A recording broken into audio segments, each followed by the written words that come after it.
Let's bring in now CBS News Executive Director of Elections and Surveys, Anthony Salvanto. Anthony, you have been tracking how much of a bump candidates typically get from conventions.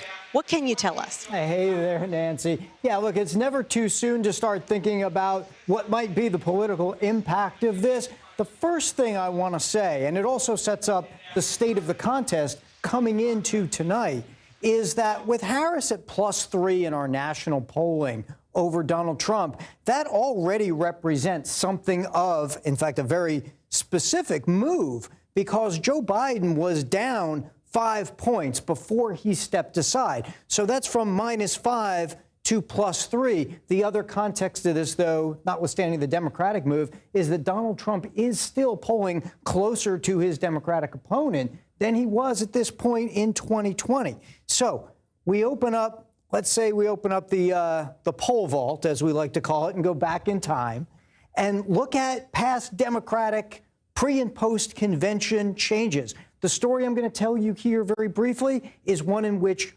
post-convention bounces are getting a lot harder to get. Take a look at this. Jimmy Carter in '76 gets a 9-point move. He still goes on to lose, though, gets a 10.1, goes on to win there, but loses in 1980 when he got a 10-point bounce, loses in 80, despite that big bounce. Mondale doesn't get a big one, but there wasn't a lot of room to move there because Ronald Reagan was so dominant.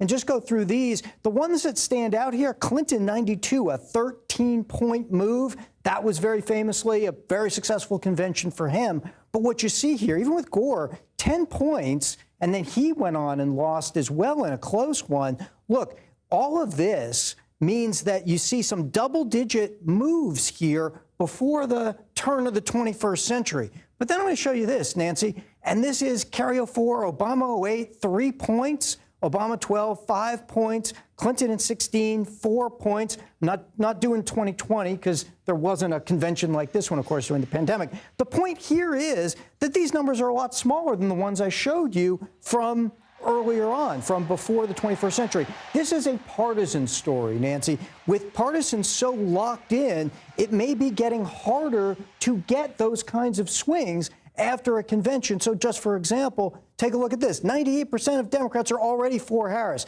94% of Republicans are already for Donald Trump, right? Not a lot of room to maneuver there. Back in the days I was describing, twice as many, more than twice as many of the other party would cross over. That gives you some of that elasticity that enables things to move. So look, we do not know what is going to happen out of this. The historical context says it's getting harder to get a big move. And yet, well, this is what makes it exciting, Nancy. We'll have to wait and see. Yeah, the reality is there are just so few undecided voters at this point. That's why the party needs to focus on firing up its base to vote. That's what they've been trying to do for the last 4 nights here in Chicago. Anthony Salvanto, thanks so much for breaking it down.